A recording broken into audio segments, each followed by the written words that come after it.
Hey guys! Welcome back to my channel. Magandang araw po sa lahat.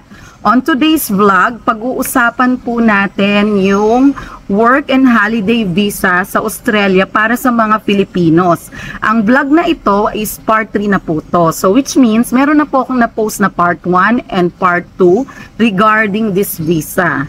Ayan, kung nakikita nyo, andito na naman ako sa warehouse natin. So, bear with me. Kung medyo maingay yung background, pagpasensyahan nyo na po. But, ang importante ay makapagbigay tayo ng mga accurate na information para sa ating mga kababayan na talagang gustong magpunta ng Australia.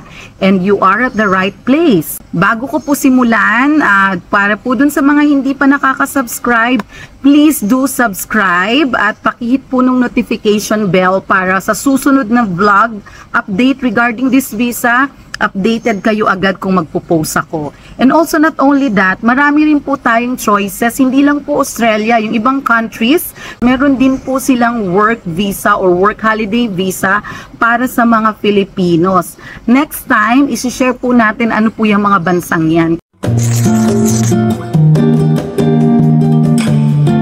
I've decided to put up a vlog kasi nga guys, ang daming nagtatanong. Yung iba nakakatuwa kasi nag-send pa talaga ng emails sa akin. And meron ding mga nag-message sa Instagram ko, meron din sa Facebook, meron ding nagko-comment sa Facebook at sa Instagram at pati sa YouTube. Kaya eto, I will create this vlog for all of you, kaya please watch and listen carefully kasi ibibigay ko na sa inyo yung kasagutan. Di ba yung mga tanong nyo, kailan po pwedeng mag-apply? Saan po ako mag-a-apply? Paano po mag-a-apply? Paki-help po ako at guide. Gusto ko pong mag-apply. At bakit po wala yung Philippines dun sa list at kung ano-ano pang mga tanong. So sasagutin ko yan right now. I would like to encourage all of you na panoorin nyo po yung part 1 ng vlog na ito. Kasi yung part 1, dun nyo po maiintindihan kasi nandoon po yung mga basic requirements. So I encourage you to watch that vlog. And yung part 2 naman po is, dun ko naman po diniscuss yung frequently asked question na top 5. So yung mga usual na mga tanong ng mga kababayan natin, yung 5 top na mga tanong, sinagot ko dun sa part 2 ng vlog. So kaya kung ano man po yung na-discuss ko sa part 1 and part 2, hindi na po natin i-discuss dito para hindi po humaba. This vlog is mainly to answer yung mga current na questions since December and January.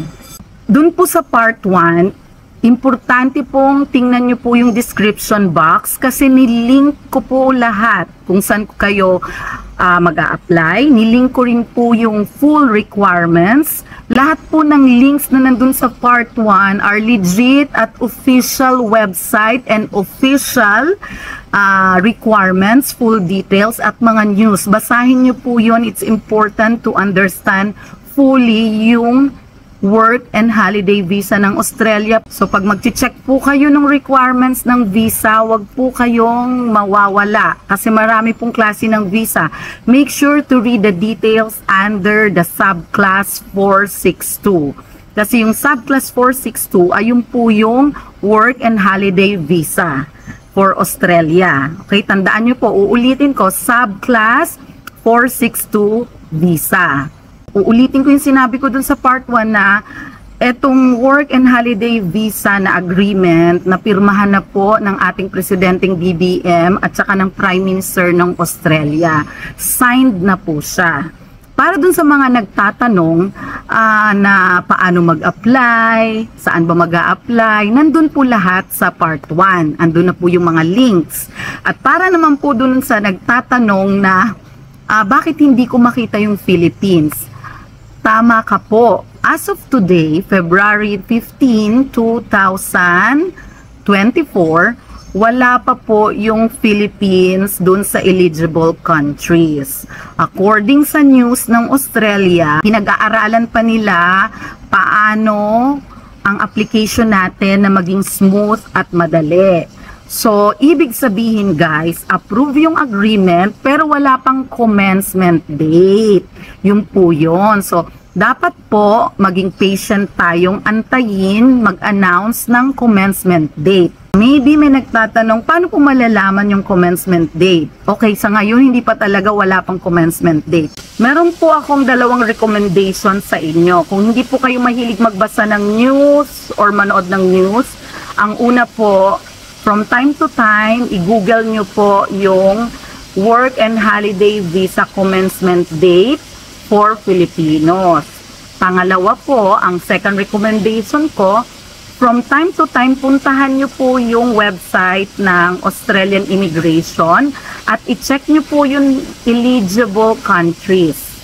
Pag-check nyo po doon, nandun po yung list ng bansa. Kung wala pa po yung Philippines, ibig sabihin wala pa pong commence date. Pero pag nandun na, pwede na po tayong mag-apply. Yay! So ngayon, na wala pa yung commencement date, ano po ba dapat ang gawin natin? Di ba magandang tanong yon? So I suggest, ulit, panoorin nyo po yung part 1 ng vlog na ito. Basahin nyo po yung nasa description box kasi lahat po yung official links and announcements.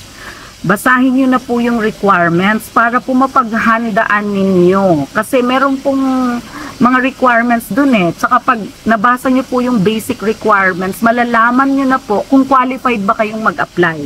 Doon pa lang po sa basic, alam nyo na agad sa sarili nyo, ay qualified ako. So kung qualified ka, abang ka na. So kung hindi ka qualified, at least you know na mag-move forward ka na sa next plan mo dahil hindi ka qualified dito sa Australia. Okay?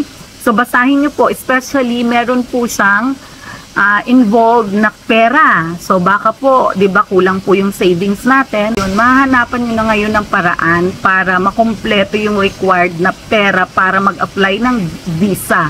Kasi yun, 'di ba? At saka kung anik-anik pang requirements na nandoon, hindi ko na i-discuss lahat kasi na-discuss ko na ngayon sa part 1. So please go to the part 1 ng vlog na to. Ilalagay ko yung link ng part 1 at part 2 sa baba, ha? Okay, please watch. And I promise to keep you updated. So, make sure nakasubscribe tayo and I'll see you again next time. Bye!